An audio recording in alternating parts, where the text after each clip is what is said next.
বাল্যবিবাহ এবং কিশোরীদের গর্ভাবস্থা প্রতিরোধে কালনা মহিষমর্দিনী গার্লস ইনস্টিটিউশনে কালনা মহকুমা শাসকের ব্যবস্থাপনায় এবং বীরভূম সংস্কৃতি বাহিনীর পরিচালনায় মেয়েদের মধ্যে সচেতনতার বার্তা দিতে আজ মানব পুতুল নাটক অনুষ্ঠিত হল। বাল্যবিবাহ এবং কিশোরীদের গর্ভাবস্থা প্রতিরোধে কালনার মহিষমর্দিনী গার্লস ইনস্টিটিউশনে শুক্রবার অনুষ্ঠিত হল মানব পুতুল নাটক। কালনা মহকুমা শাসকের ব্যবস্থাপনায় বীরভূম সংস্কৃতি বাহিনীর পরিচালনায় পূর্ব বর্ধমান জেলায় এই প্রথম শুক্রবার কালনার মহিষমর্দিনী গার্লস ইনস্টিটিউশনে ছাত্রীদের সামনে মানব পুতুল নাটক অনুষ্ঠিত হয়। জেলা প্রশাসনের উদ্যোগে মূলত অল্প বয়সে বিবাহিতদের শারীরিক এবং মানসিক ক্ষতি এবং অল্প বয়সে প্রেগন্যান্সি পেলে কি সমস্যা হতে পারে মানব পুতুল নাটকের মাধ্যমে পরিবেশিত করা হয়। মূলত তারা এবং দুর্গা নামক দুটি চরিত্রকে উপস্থাপন করে একজনের অদম্য জেদের জন্য তার পড়াশোনা শেষে তার জীবনের সাফল্য এবং অপর আরেকটি মেয়ের অল্প বয়সে বিয়ে ও সন্তান প্রসবের পর তার জীবন কাহিনী তুলে ধরা হয়। আধুনিক সমাজে এই বার্তা ছাত্রীদের মনে অনেকখানি প্রভাব ফেলবে বলে মত বীরভূম সংস্কৃতি বাহিনীর। ছাত্রীরাও এই নাটকের মাধ্যমে তারা অনেকখানি উপকৃত হবে বলে মত স্কুলের সার্কেল ইন্সপেক্টরের দাবি।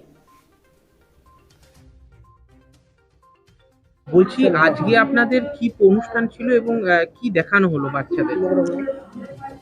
বীরভূম সংস্কৃতি বাহিনীর একটি নাটক আছে, মানব পুতুল নাটক, যেটা মানুষ পুতুলের আঙ্গিকে অভিনয় করে মানুষকে সচেতন করছে। বিষয় হচ্ছে যে আপনারা জানেন যে বাল্যবিবাহ এবং চাইল্ড প্রেগনেন্সি এটা যেভাবে আমাদের সমাজে অভিশাপের মতো ছেয়ে আছে, সেখান থেকে জনসচেতনতা গড়ার জন্য আমরা নারী নক্ষত্র নামে এই যে মানব পুতুল নাটক, সেই নাটক পরিবেশন করছি পূর্ব বর্ধমান জেলা প্রশাসনের নির্দেশে বীরভূম সংস্কৃতি বাহিনীর পরিচালনায়। আজকে কোথায় এসেছিলেন, কি হলো? আমরা এই কালনা মহিষমর্দিনী গার্লস হাই স্কুলে এসেছি। এখানে এই মেয়েদের সামনে, মানে বিশেষ করে যারা টিনেজ আছে 8 থেকে 12 পর্যন্ত যে ছাত্রীরা, তাদের সামনে আমরা নারী নক্ষত্র এই নাটকটা পরিবেশন করলাম। এই নাটকে দুটি চরিত্র আছে, একটি উমা, একটি তারা। উমা যে বাল্যবিবাহ হচ্ছে এবং তার জীবনের পরিণতি কোথায় সেইটা আমরা দেখানোর চেষ্টা করেছি, আর তারা যে নিজের জীবনের লক্ষ্যে স্থির ছিল, তার জীবনের যে উন্নয়ন সেইটা আমরা দেখানোর চেষ্টা করেছি এবং মেয়েদের এটা বোঝাতে চাইছে এই নাটকের মাধ্যমে যে নিজের জীবন, নিজের যে কর্ম সেই দিকে স্থির থেকে তারপর 18 বছর পর নিশ্চয়ই সে বিয়ে করবে, সে সংসার করবে, কিন্তু তার জীবনের লক্ষ্য থেকে সে যেন বিচ্যুত না হয়, এটাই আমাদের বার্তা। একটা জিনিস বলছি, এখন তো সোশ্যাল মিডিয়ার যুগ, বিভিন্ন রকমের ভিডিও দাপাদাপি, ভিডিও মানে রিলসে দাপাদাপি, সেখানে কি মনে হয় মানব যে একটা মানে পুতুল নাচ, মানব যে জীবিত মানুষ, সেই পুতুল নাচের মধ্যে নতুন প্রজন্মের মেয়েদেরকে বোঝানো যাবে, কতটা এফেক্ট করবে? আমরা ইতিপূর্বে এই শো 729টা স্কুলে করেছি। ফলে আমরা দেখেছি, এই আজও আমি দেখলাম কয়েকটি মেয়ে কাঁদছে। তো আমার মনে হয় না যে এটা কোনো ব্যারিয়ার। বিশেষ করে চিরকাল রক্তমাংসের মানুষ যখন আরেকটা রক্তমাংসের সজীব মানুষকে বোঝাবে, তা যন্ত্রের থেকে অনেক বেশি প্রাণবন্ত। ফলে একটা সজীব মানুষ যখন নাটক করে বোঝাচ্ছে মেয়েরা, অন্য মেয়েরা তার দিকে এফেক্ট হবে অনেক বেশি, এটা আমার বিশ্বাস এবং এটা আমার অভিজ্ঞতা থেকেই বলছি। কি নাম আপনার? ডক্টর উজ্জ্বল মুখোপাধ্যায়, নির্দেশক, বীরভূম সংস্কৃতি বাহিনী। ম্যাডাম, আজকে কি অনুষ্ঠান ছিল এবং কি বোঝানো? আজকে হিউম্যান পাপেট শোয়ের আয়োজন করা হয়েছিল। এর বিষয় ছিল বাল্যবিবাহ এবং যেটা আর্লি প্রেগনেন্সি এখন বেশি বেড়ে গেছে, সেটা প্রতিরোধের জন্য একটা যাতে মানে কি বলবো সচেতনতামূলক একটা পাপেট শোয়ের আয়োজন করা হয়েছিল এবং এটা ডিএম ম্যাডামের নির্দেশে এবং এডিএম স্যারের নির্দেশে হয়েছিল এবং ব্যবস্থাপনায় আমাদের কালনা এসডি অফিস ছিল। কতগুলো জায়গায় আজকে হচ্ছে? আজকে আমাদের কালনা ইস্ট সার্কেলের কালনা মহিষমর্দিনী গার্লস ইনস্টিটিউশন এখানে হচ্ছে, এরপরে হবে হাটকালনা গজলক্ষ্মী হাই স্কুলে, এরপর কালনা নর্থ সার্কেলের বাগনাপাড়া স্কুলে হবে, মেদগাছি স্কুলে হবে, এরপরে হচ্ছে মন্তেশ্বরে হবে। টোটাল 5 জায়গায় হবে। জেলার প্রথম প্রোগ্রাম? এটা জেলার প্রথম প্রোগ্রাম। ম্যাডাম, আপনার নাম? আমার নাম রুমা ঘোষ। কি হচ্ছে কি আজকে যে দেখানো হলো নাটক, কি বুঝলে এবং হচ্ছে কি কিরকম লাগলো? প্রথমত নাটকটা আমাদের খুবই ভালো লেগেছে। এই ধরনের অভিজ্ঞতা আমাদের জীবনে প্রথম। এই ধরনের নাটক আমি ব্যক্তিগত জীবনে আগে কখনো দেখিনি। তো এখানে দুটো চরিত্র ছিল, উমা এবং তারা। তো উমা এবং তারার চরিত্র যে বৈপরীত্যটা আমরা দেখলাম, উমা পরিবারের কথায় ভয় পেয়ে পিছিয়ে গিয়েছিল, সে তার জীবনটাকে থামিয়ে দিয়েছিল, তার ইচ্ছা ছিল শিক্ষিকা হওয়ার, কিন্তু সে তার লক্ষ্যটাকে স্থির না রেখে পারিবারিক কথা শুনে, পরিবারের লোকের কথা শুনে সে পিছিয়ে গিয়েছিল।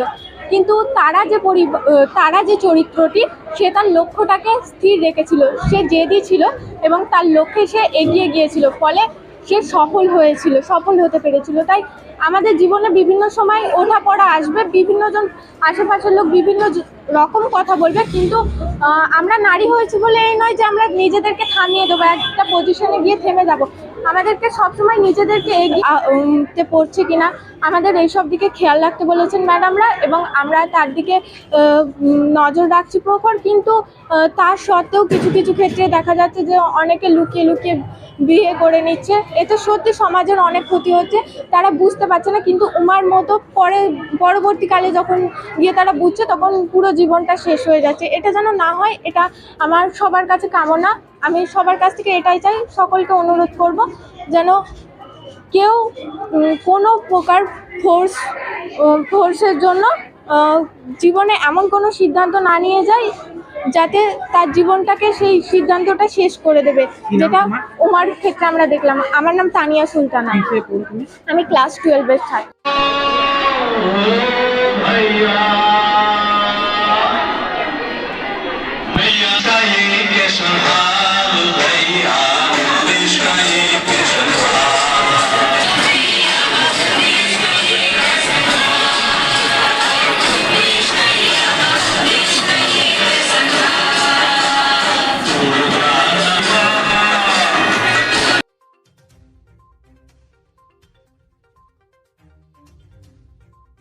পুরুলিয়ায় পাত্রপাত্রী যোগাযোগের একমাত্র বিশ্বস্ত প্রতিষ্ঠান বিবাহ পরিচয়।